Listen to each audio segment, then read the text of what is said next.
What's up, everybody? It's your favorite 5-0's favorite nerd. Today we are looking at Transformers Combiner Wars Deluxe Class Streetwise, who comes with two accessories. This single cast multi-barreled shotgun looking thing that has a silver, like metallic finish to it. Nice. Surprising and nice. Way to go. And then it has the same kind of foot hand thing that we're used to seeing. I showed in every video, so might as well go to there. There's the foot. Bring the hand down, bring this down, put the thumb up, and there's the hand.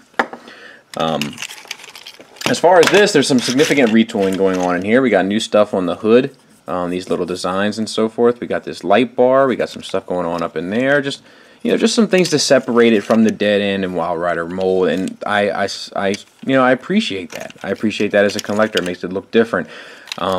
As you know, I'm a fan of this mold, so it was nice to see like just little nuances. The paint is all fairly clean. We get a little bit carried away here with the red, as you can see. Some got on my white down in there, and that doesn't look as crisp and clean as, say, the black and the blue here and the police and all that kind of stuff. And the same metallic paint finish on this like bumper guard bit of business going on here. Even the red down here, kind of, if you squint and tilt your head at it, it looks like a little bit like brake lights or something. Like, I'm okay with that. Yeah, pretty solid. I can dig it. So let's get her transformed. Open up these side pieces here, and bring these down.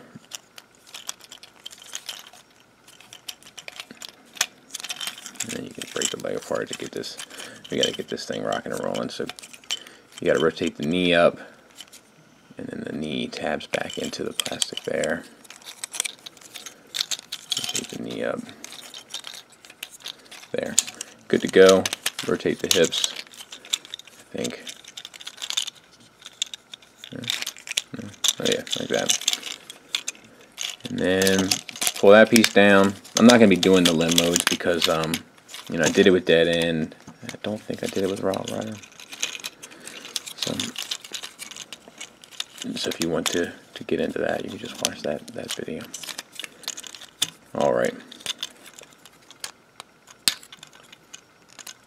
So, not the most complicated bit of business, but effective. And that's what I like. Now, there are some problems, they say, with Combine Mode. I haven't put this guy in Combine Mode yet, and I had plenty of issues with Minosaur's Combine Mode, so no need to even rehark that. But with this thing, it seems to be staying on for me. Like, I'm pretty heavy-handed, and it seems to be staying on to me, so that's all I can say. All right, let's take a look at them. Head, we got blue paint, silver paint, red paint, and it's all fairly clean. I don't particularly care for the face sculpt. I don't like the cheeks and then this kind of stuff that's cut away from the mouth. I just feel like it's too busy for a mold that's not super sharp in the face. I just feel like there's just too much going on there. It's distracting. But whatever. If you like it, good. It's on a ball joint, but you don't get much out of it. A little bit up and down, and then the full swivel, but you don't get much out of the ball joint there. So that's kind of a wash. Not my favorite aspect of this toy. Moving down, we got this like black, like metallic finish for the chest that looks really nice and clean, and we got the same black metallic finish for these like stripes down here, which is it's just a nice touch. It's different. Like we got some metallic finish, then we got some matte stuff going on, we got some glossy stuff going on. It's just, I don't know. I like that kind of stuff. So shoulders are on a ratcheting hinge here, and then a ball peg inside the shoulder itself, so you get a fairly good range of motion all the way up, all the way down, and then around, and then, mainly due to transformation, but whatever. This little bit of business is a little unsightly, but what are you going to do? Bicep swivel, single pin hinged elbow, hollow forearms, red paint there that at least is done pretty sharp. Same on the other side.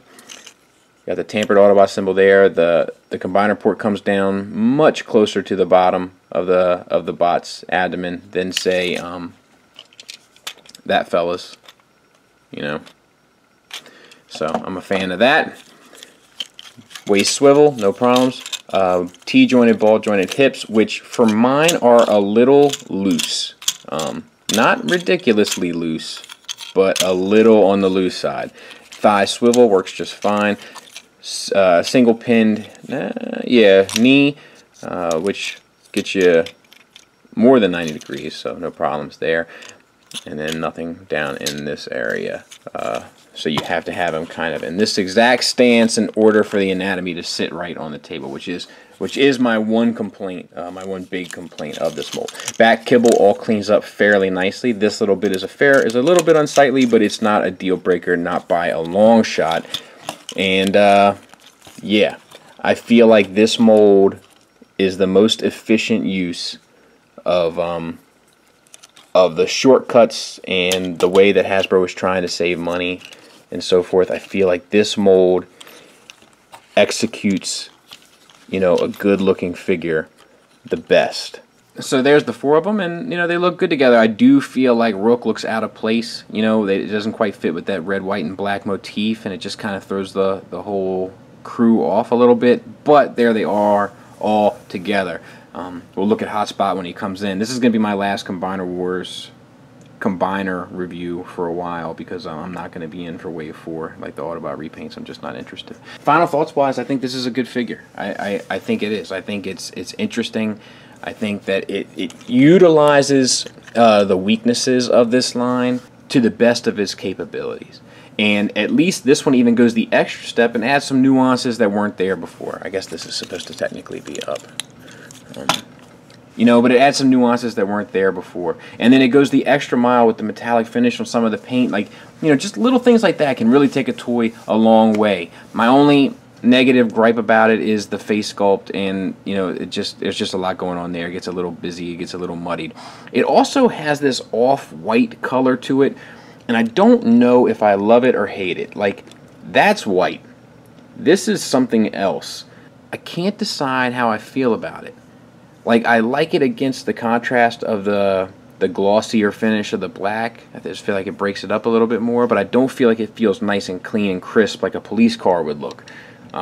So I'm undecided in how I feel about that, but it doesn't take away from how much I really enjoy this mold, and think it's a good use, and I'm glad that they eyeballed it as being something to reutilize also for their various uses, and I'm sure, you know, we haven't seen the end of it, knowing the way of these things, you know. So in lieu of a skit, let's do another quick customizing bit, because I just don't have this is my third time with this mold. I'm just running out of funny things to say about it. So let's do a little bit of customizing, and then we'll be on our way. If I don't hear from you again during the customization part, thanks for listening, thanks for watching. Until next time, take care. So I'm just going to try to give a brief talk through. This is sped up at about 1,000%. It's actually sped up exactly 1,000%. So what I'm doing now is I'm getting black paint. I use all Citadel paint from Games Workshop. I'm using black paint, and I'm hitting every spot that I intend on painting. And this is the portion where you have to be really careful in what you're doing and try to, you know, aim for minimal mistakes. Of course, you want to aim for minimal mistakes throughout the thing, but this is, you know, you're laying the foundation here. So if your foundation isn't right, nothing's going to be right. So I'm just going through, and I don't have a plan. I'm just looking at it and looking at places where I could break up the color, and I'm just acting appropriately. So if I see like a big blotch of white, you know, or red or what have you, I will look, you know, for some sort of detail. You know, I'll even try to set myself up for success and not have a super hard piece to find, you know. And then I take like a darker silver is where I started, and I hit all the places that I want to hit with the darker silver. And I'm okay with this darker silver, which is a really dark silver, because it goes on really well. Darker colors always apply better than lighter colors. So it goes on really well, and then I know I can wash it and then also dry brush it later on and not have an issue. And I'm just hitting little places, just little specks where I feel like I can bring out some tech detailing, give it more of a robotic look. Most of the time I have like a palette kind of idea, so I want to kind of stay true to the colors of the character. So like this is going to be like silvers and whites and reds and blacks, pretty much. And the nice thing here is, since the black is already laid, when you lay the silver on top, you just try not to go completely over the black, and the black leaves like an outline. It almost gives it like an animated feel. It at least gives it a very purposeful feel. So I highly recommend laying down that black layer look. It'll just make your finished product look a little less junky. It'll make it look a little bit more purposeful, in my opinion. And this is actually my first full finished paint job on a figure, so I'm far from an expert, and individual results are going to vary, and you're going to find a certain pattern and rhythm that works for you, and by all means use that. I'm just explaining what I do. I'm no customizer. I'm just kind of having a go. I can paint, so I'm just trying to apply that here. It's actually fairly challenging and difficult on a lot of these Hasbro figures because they have this shiny finish, which makes it hard for the paint to go on. If I was really going to take a crack at this, I would take it all apart, not just the limbs, but I would take it all apart, take all the pins out. I would sand down the edges, and then I would prime it first, which would allow the paint to go on a lot easier. But that's just not in the cards for this. It's really just not worth the effort. I'm not even sure that this is worth the effort in the end, but I figured I'd give it a go for you guys, and and also for myself, to be quite honest, just to see how it turned out.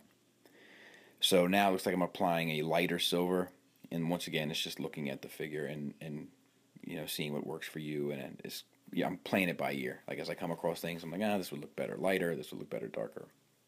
No real science behind it, just aesthetics. And then hit some red accents on the chest to kind of break up all that dark metal, and bring a little bit more of that red out. It is very time consuming, and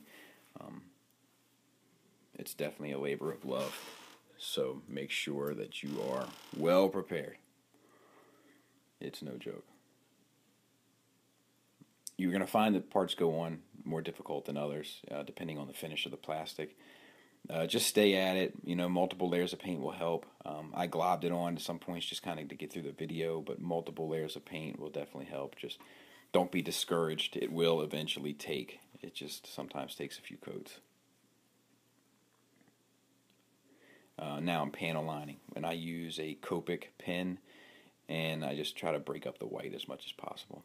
At the end of the video, I'll have a long set picture of the finished product so that you can see how it turned out and make your own decisions. Like I said, I'm not sure if it was worth it, but at least it created something interesting to look at, hopefully. That's really hard to find a pen that would go on. Faber-Castell pens tend to go on even better than these Copic pens. I just prefer Copic pens for drawing, so I just had it handy. And now I'm using ink, and I'm using ink on all the silver. I'm just hitting all the silver, trying to let that ink or wash settle into the recesses so that it makes the accents of it pop out a little bit more. And then once that's done, I have a finishing touch to bring it out even more. Kind of to make it pop. That's a careful piece. The hood piece, you got to be extra mindful there, just because it's harder to stay within the lines, so to speak. And wash, will run. It's not like paint where it kind of stays where you want it to. Wash will run all over the place if you're not very careful.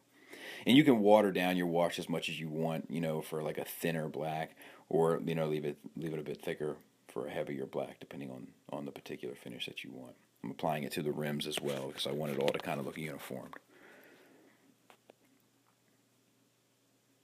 And it turns out okay. Wash is great because it takes, all this stuff is not about skill. I'm going to be honest with you. It's all about technique. And you'll perfect your technique over time. I've painted a lot of models, so I'm just applying what I use for my models here. And now I'm dry brushing. Dry brushing is just taking a wider brush, dipping it in some paint, wiping off all the visible paint, and then kind of haphazardly, brushing it over the plastic where you want it, and you'll find that the residue of the paint on the brush will hit the high notes of the plastic and bring out some of the finer details. Doesn't take a lot of skill. You can kind of do it blindfolded, and you get a lot of bang for your buck out of it, and that helps really finish the piece off.